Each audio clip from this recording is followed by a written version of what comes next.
क्या आपको या आपके किसी दोस्त को कोर्ट का नोटिस आया है मेंटेनेंस केस का, या शादी टूट रही है और कंफ्यूजन है कि किसको पैसा देना है किसको लेना है? तो दोस्तों ये वीडियो आपके लिए ही है। मेंटेनेंस का कानून सिर्फ बीवी के लिए नहीं, हस्बैंड, पेरेंट्स और लिव इन पार्टनर सबके लिए रिलेवेंट है। आखिर कोर्ट पैसा किस बेस पे डिसाइड करता है, कितना मिलेगा और कब तक मिलेगा, सब कुछ हम आज सिंपल भाषा में समझेंगे बिना लीगल जार्गन्स के। क्योंकि चाहे आप मैरिड हो, सेपरेटेड हो या किसी डोमेस्टिक रिलेशनशिप में हो, मेंटेनेंस एक बेसिक लीगल राइट बन जाता है।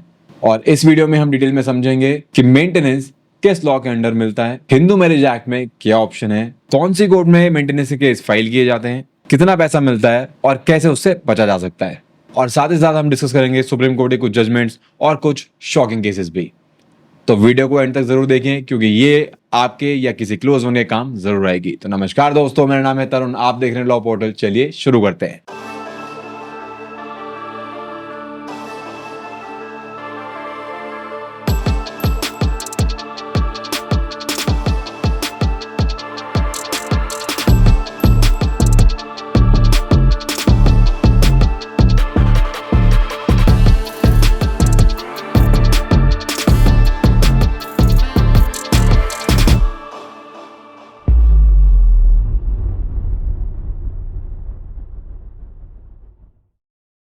तो सबसे पहले समझते हैं मेंटेनेंस केस होता क्या है।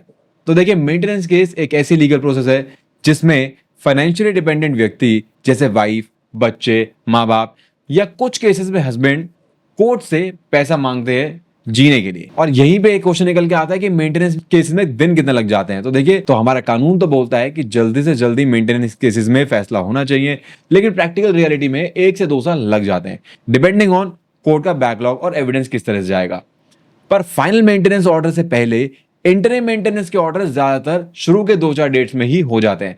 इसका मतलब जब तक फाइनल ऑर्डर कोर्ट का आएगा तब तक आपको जो भी अग्रीव्ड पार्टी है जो मेंटेनेंस मांग रही है उसको फाइनल ऑर्डर आने तक एक इंटरिम मेंटेनेंस मिलता रहेगा। अब सबसे इंपॉर्टेंट क्वेश्चन आता है कि मेंटेनेंस किस किस कानून के अंदर मिल सकता है। हमारे देश में मेजरली 3 कानून है जिसके अंदर मेंटेनेंस डील होता है। नंबर 1 सीआरपीसी जो बीएनएसएस है, यानी सेक्शन 125 जो अब 144 हो चुका है, जिसमें बीवी, माँ बाप और बच्चे जिसपे वो डिपेंडेंट है उससे मेंटेनेंस मांग सकते हैं।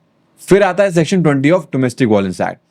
यहां पे जो अग्रीव्ड पार्टी होती है यानी कि वुमेन, उसको रिलीफ मिलता है अगेंस्ट दी अग्रेसर। इस एक्ट के अंदर ये कैटेगोरिकली डिफाइंड है कि ये जो डोमेस्टिक वायलेंस का लॉ है ये वुमेन फेवरिंग ही है, क्योंकि इसका नाम ही है prevention of women from domestic violence act. तो यहाँ पे अग्रीव्ड पार्टी वुमेन होती है, अग्रेसर यूजुअली उसके हस्बैंड या फिर उसके रिलेटिव्स हो सकते हैं हस्बैंड के। इस कानून के तहत जरूरी नहीं है कि एक शादीशुदा औरत ही अपना गुजारा भत्ता मांग सके। अगर आप लिव इन में भी हैं तो भी बहुत बार सुप्रीम कोर्ट ने लिव इन रिलेशनशिप को as a marital relationship treat करके एक लिव इन वाली वुमेन को भी प्रोटेक्शन दी है, यानी कि उसको रिलीफ दिए इस एक्ट के अंदर। फिर आता है सेक्शन 24 और 25 ऑफ हिंदू मैरिज एक्ट।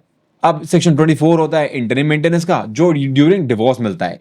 यानी कि अगर किसी पार्टी ने डिवोर्स डाला हुआ है और वो डिवोर्स म्यूचुअल ना होकर कंटेस्टेड है तो वहां पे सेक्शन 24 और 25 आपके काम में आता है।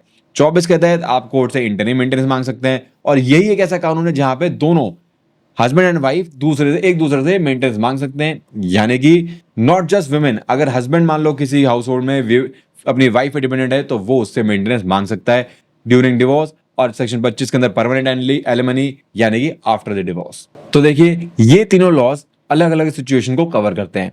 आप एक या एक से ज्यादा प्रोविजंस का यूज कर सकते हैं बेस्ड ऑन योर केस। अब समझते हैं कि जब भी मेंटेनेंस का केस कोर्ट में जाता है तो कोर्ट कैसे डिसाइड करता है कि किसको मेंटेनेंस देना और कितना देखना है। तो देखिए, सबसे पहले तो कोर्ट कुछ फैक्टर्स को हमेशा देखता है, जिसमें होता है फर्स्ट होता है earning capacity of both the parties. ये बहुत जरूरी एक फैक्टर होता है कोर्ट को ये जांचने के लिए कि भाई दोनों पार्टी एक्चुअली में कितना कमाती है और कमाती भी है या नहीं कमाती है, या सिर्फ जानबूझ के किसी और पे बर्डन बनना चाह रही है।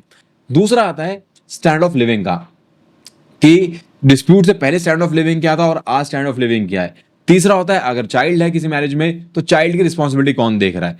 चौथा होता है हेल्थ कंडीशंस, कि भाई कई बार बाई चांस हेल्थ कंडीशंस भी ऐसे होते हैं कि आपको मेंटेनेंस अमाउंट इंक्रीज भी करना पड़ जाता है उस वजह से। और इन सब चीजों को देखने के लिए कोर्ट्स आपसे इनकम प्रूफ मांगती है, एसेट्स एंड लायबिलिटीज का एक प्रूफ मांगती है, जिससे कोर्ट के लिए ये डिसीजन लेना थोड़ा आसान हो जाता है कि किसको मेंटेनेंस बांधनी है और अगर बांधनी है तो कितनी बांधनी है। फिर आजकल एक क्वेश्चन बहुत ज्यादा चल रहा है कि अगर पत्नी पढ़ी लिखी है तो क्या उसको गुजारा भत्ता फिर भी देना पड़ेगा?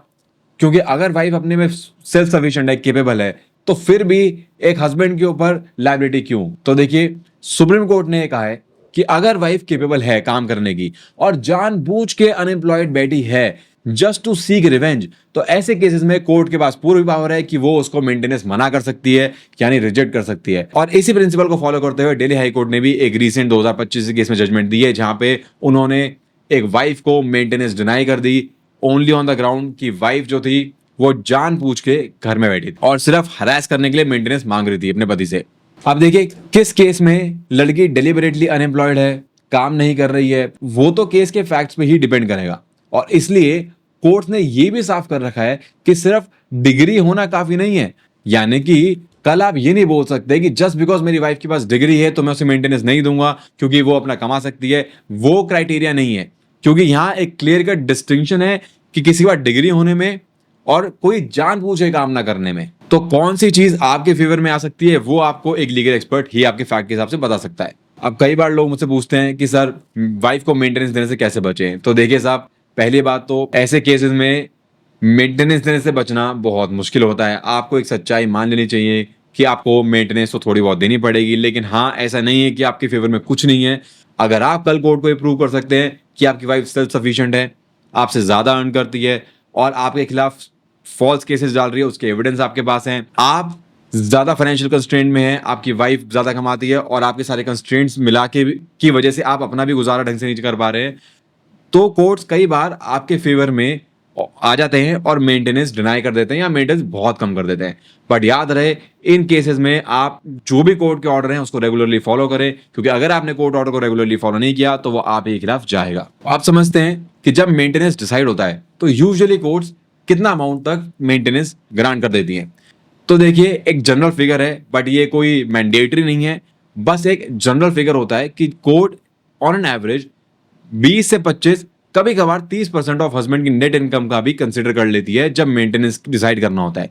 लेकिन अगर किसी केस में बच्चे हैं या कुछ और एक्सपेंसेस हैं तो ये अमाउंट बढ़ भी सकता है और कम भी हो सकता है। और ध्यान रहे, अगर आपके खिलाफ मेंटेनेंस के ऑर्डर हो गए हैं तो आप उसको टाइमली फॉलो करें, या तो आप उसे उसके खिलाफ अपनी रेमेडीज लें, नहीं तो आप उसको फॉलो करें, अदरवाइज आपके खिलाफ कल वारंट इशू हो सकता है और आपको जेल भी हो सकती है।